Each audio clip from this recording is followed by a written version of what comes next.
तो मैं अब अभी आप लोगों को मैथ का जो है फर्स्ट सिटिंग का 100 जो ऑब्जेक्टिव है उसका जो आंसर है वो बताऊंगा। और अगर आप इसका हल विस्तार से देखना चाहते हैं तो आप चैनल को सब्सक्राइब कीजिए और चैनल से जुड़ जाइए। बाकी जो वीडियो है इसका अब डिटेल्स में किसका क्या आंसर कैसे होगा क्या होगा वो बारी बारी से वीडियो बना के मैं इस पर डालूंगा, तो आप चैनल को सब्सक्राइब करके जुड़ जाइए।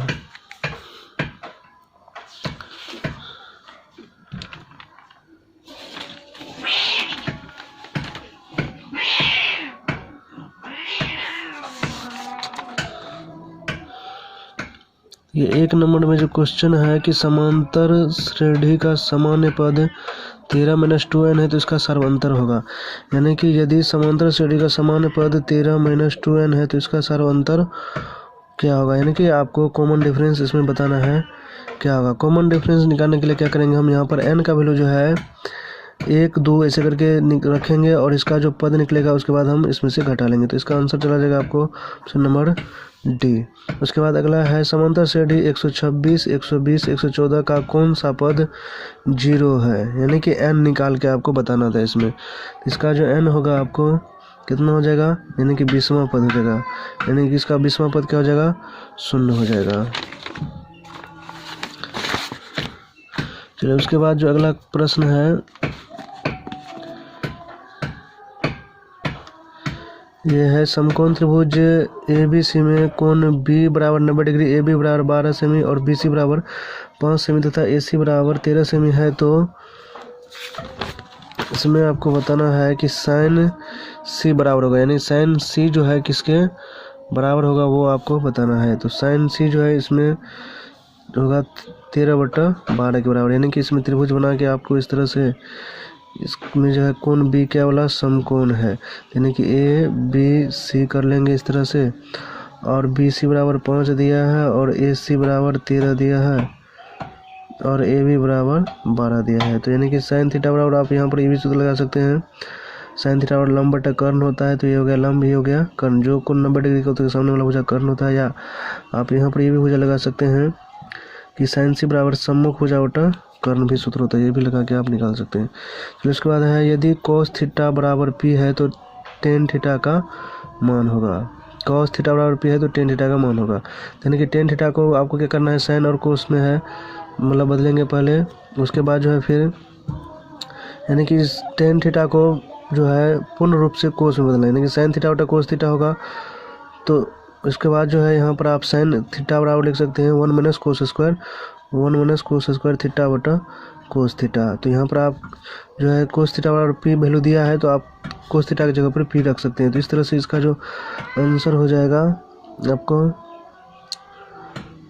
यानी कि यहाँ पर स्क्वायर हटेगा तो इस पर रूट आ जाएगा, तो 1 - P स्क्वायर बट्टा P हो जाएगा। यानी कि इसका आंसर चला जाएगा आपको A नंबर।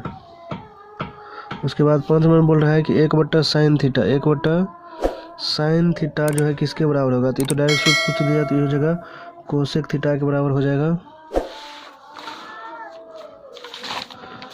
उसके बाद चलिए दूसरा जो है आपको इसमें दिया है कि सेक B गुना कॉस B, यानी कि साइन थीटा गुना कोस थीटा बराबर क्या होगा। तो यानी कि ये तो 1 होगा, डायरेक्ट सूत्र पूछ दिया है। यदि कोट थीटा बराबर 1/√3 है तो सेक थीटा का मान होगा। यानी कि आप इसको साइन कोस टेन में भी बना सकते हैं या ऐसे करके भी बना सकते हैं कि इसमें किसका वैल्यू बराबर होता है। तो आपका 7 नंबर हो जाएगा ऑप्शन नंबर C।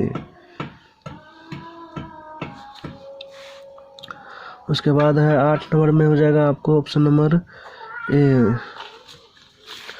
यानी कि बहुत लंबा वीडियो चला जाएगा 100 करने में, तो हम सिर्फ अभी आंसर बोल रहे हैं, ठीक है ना। 9 नंबर में आपका आंसर चला जाएगा ऑप्शन नंबर D। उसके बाद जो है 10 नंबर में आपका जाएगा ऑप्शन नंबर B और 11 नंबर में जाएगा 11 नंबर में ऑप्शन नंबर D।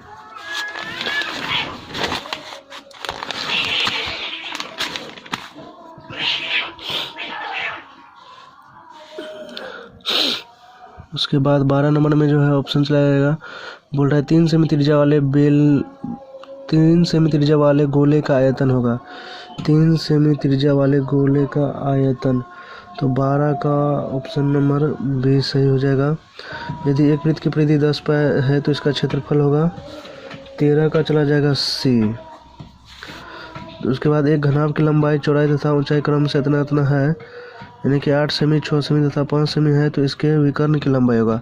तो घनाभ के विकर्ण बराबर सूत्र होता है रूट अंडर लंब स्क्वायर, मतलब लंबाई स्क्वायर प्लस चौड़ाई स्क्वायर प्लस ऊंचाई स्क्वायर। तो इसमें जो है ऑप्शन चला जाएगा आपको 14 का ए।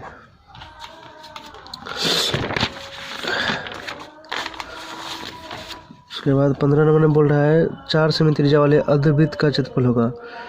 तो 15 नंबर में हो जाएगा ऑप्शन नंबर डी।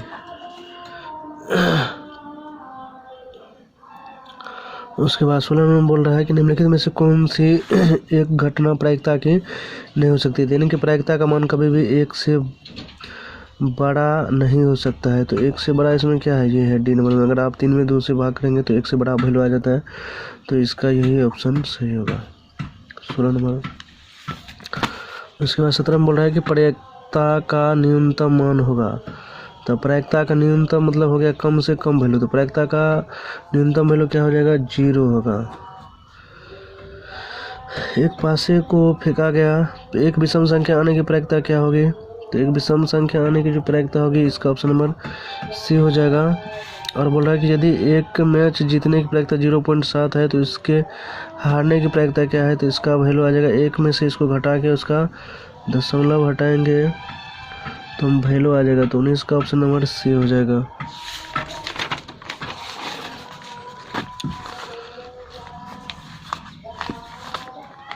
उसके बाद 20 नंबर क्वेश्चन में बोल रहा है कि अच्छी प्रकार से फेंटी गई ताश की गड्डी में से एक पत्ता छत्तीस निकल जाता है तो इसके काले रंग का बादशाह होने की प्रायिकता होगी, काले रंग की बादशाह। तो 20 का आपको हो जाएगा ऑप्शन नंबर सी। 21 नंबर बोल रहा है कि यदि त्रिभुज ए बी सी समरूप त्रिभुज क्यू आर पी है तो क्षेत्रफल ए बी सी बट्टा क्षेत्रफल त्रिभुज पी क्यू आर, यानी कि क्षेत्रफल का अनुपात दिया है 9/4। ए बी बराबर 18 सेमी है, बी सी बराबर 15 सेमी है, तो पी आर का वैल्यू होगा। तो 21 नंबर में जो है आपका चला जाएगा ऑप्शन नंबर बी। उसके बाद 22 नंबर बोल रहा है कि त्रिभुज पी क्यू आर में पी आर स्क्वायर बराबर P Q square plus Q R है, तो कौन क्यू का मान होगा। 22 नंबर में ऑप्शन नंबर डी जाएगा। 23 नंबर त्रिभुज पी क्यू आर में बिंदु एस और टी क्रम से भुजाओं पी क्यू और पी आर पर इस प्रकार है कि एस टी समानांतर है क्यू आर। यदि पी एस बराबर एक्स सेमी है तो इतना, और एस क्यू बराबर एक्स माइनस 2 सेमी है, पी टी बराबर एक्स प्लस 2 सेमी है तथा टी आर बराबर एक्स माइनस 1 सेमी है, तो एक्स का मान होगा। तो 23 नंबर का ऑप्शन नंबर ए हो जाएगा। 24 नंबर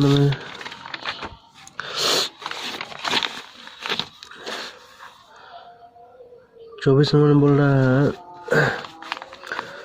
त्रिभुज ए बी सी में बिंदु डी और ई क्रम से भुजा ए बी और तथा ए सी पर इस प्रकार है कि डी ई समानांतर बी से। यदि ए डी बट्टा बी डी बराबर 4/5 और ए सी बराबर 18 है तो ए ई का मान ज्ञात करें। तो 24 का हो जाएगा आपको ए। उसके बाद 6 सेमी त्रिज्या वाले वृत्त पर खींची गई दो समांतर स्पर्श रेखाओं के बीच की दूरी होगी, तो 6 दूना 12, तो 25 का सी हो जाएगा। यदि किसी बराह बिंदु से वृत्त पर कितनी स्पर्श रेखाएं खींची जा सकती है, तो इसका अनंत हो जाएगा। किसी बराह बिंदु से वृत्त पर कितनी स्पर्श रेखाएं खींची जा सकती है, इसका अनंत होगा। उसके बाद 27 नंबर में बोल रहा है कि दी गई आकृति में कोण ए ओ बी बराबर 130 डिग्री है तो कोण ए पी बी का मान होगा। ए पी बी का मान पूछ रहा है, ए पी बी, यानी कि इसका वैल्यू आपको बताना है। तो इसका वैल्यू कितना होगा आपको बताना है। कोण ए पी बी का वैल्यू बताना है, तो इसका वैल्यू हो जाएगा 50।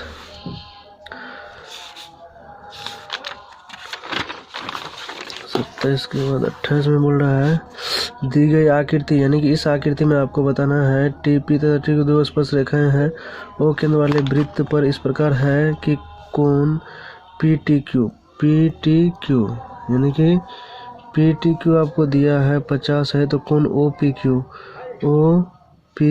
यानी कि आपको ये कोण बताना है। आपको ये कोण कितना होगा, तो इसका जो है हो जाएगा 25 डिग्री। कितना हो जाएगा 25 डिग्री। उसके बाद बराह रूप से स्पर्श करने वाले दो वृत्तों के उभयनिष्ठ स्पर्श रेखाओं की संख्या होगी। तो बराह रूप से स्पर्श करने वाले दो वृत्तों के उभयनिष्ठ पर स्पर्श करने वाली रेखाओं की संख्या होगी कितना, इसमें तो इसका 2 हो जाएगा, ऑप्शन नंबर बी। उसके बाद बोल रहा है दी गई आकृति इतना में ओ केंद्र वाले वृत्त के कोण ए ओ बी 40 है तो कोण ओ ए बी का मान होगा, यानी कि आपको इसमें कोण ओ ए बी यानी कि इस कोण का वैल्यू बताना है आपको। तो इसका कितना हो जाएगा डी। उसके बाद बोल रहा है कि किस मान के लिए समीकरण इतना तथा इतना संपाती रेखाओं को प्रदर्शित करता है, यानी कि के का मान आपको निकाल के बताना था। 31 नंबर, तो 31 नंबर का हो जाएगा ऑप्शन नंबर डी।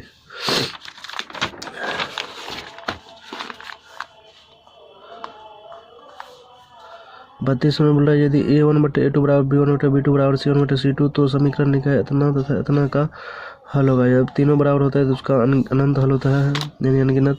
निम्नलिखित में से कौन द्विघात समीकरण नहीं है, तो इसका ऑप्शन नंबर आपको डी हो जाएगा, क्योंकि इसका स्क्वायर करेंगे तो पावर 4 हो जाएगा और पावर 4 जब भी होगा तो ये द्विघात समीकरण नहीं होगा। 34 नंबर में बोल रहा है निम्नलिखित में से कौन सा द्विघात समीकरण नहीं है, कौन सा द्विघात समीकरण नहीं है, तो इसका भी ऑप्शन नंबर आपको चला जाएगा डी है। 35 नंबर यदि द्विघात समीकरण इतना का मूल्य समान है तो पी का मान होगा, पी का मान आपको बताना है।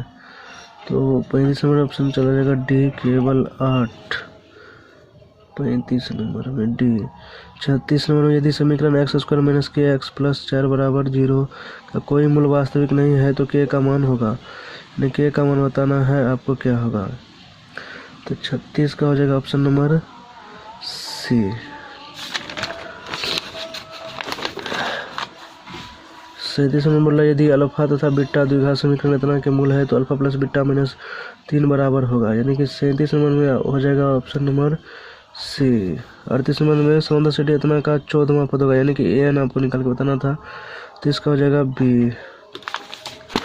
35 में बोला निम्नलिखित सौंदर्य सिटी में है, 35 में 39 नंबर में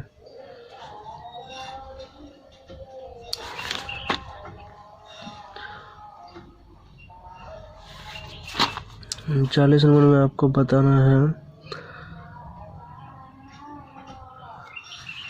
निम्नलिखित में से कौन समांतर श्रेणी में है, यानी कि एपी में कौन है आपको बताना है। तो 39 का हो जाएगा ए। 40 में बोल रहे समांतर श्रेणी इतना का एनवा पद होगा, यानी कि एनवा पद का आपको वैल्यू बताना है, 40 का हो जाएगा बी। 41 में निम्नलिखित में से कौन सा केंद्र प्रवृत्ति की माप नहीं है, तो मानक विचलन हो जाएगा।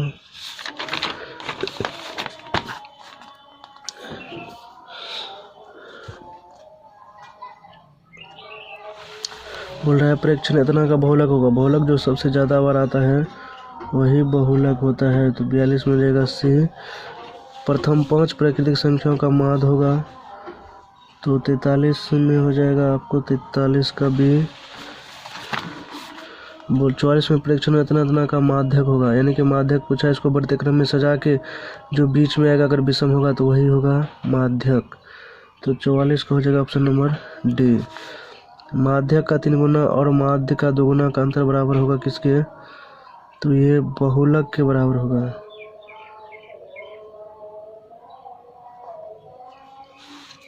एक भुजा वाले समबाहु त्रिभुज का क्षेत्रफल होगा ऑप्शन नंबर सी। बोल रहा है यदि वृत्त की परिधि और वर्ग का परिमाप दोनों 88 सेमी है तो बराबर होगा, यानी कि किसके बराबर होगा इसका वैल्यू, तो 47 में ऑप्शन नंबर सी हो जाएगा। बोल रहा है यदि किसी घन का प्रत्येक किनारा ए इकाई का है तो उसका विकर्ण होगा, तो उसका विकर्ण हो जाएगा √3 गुना भुजा। 49 में त्रिज्या आर तथा ऊंचाई एच वाले एकलम वृत्तीय शंकु का आयतन, यानी कि शंकु का आयतन 3πr² होता है, तो ये हो जाएगा।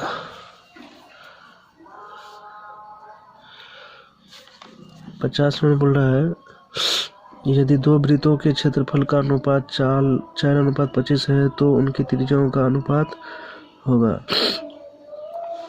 त्रिज्या का अनुपात आपको बताना है। यदि दो वृत्त के क्षेत्रफलों का अनुपात 4:25 है तो उनकी त्रिज्याओं का अनुपात होगा। तो क्षेत्रफल का अनुपात यह है तो त्रिज्या का अनुपात 2:5 हो जाएगा।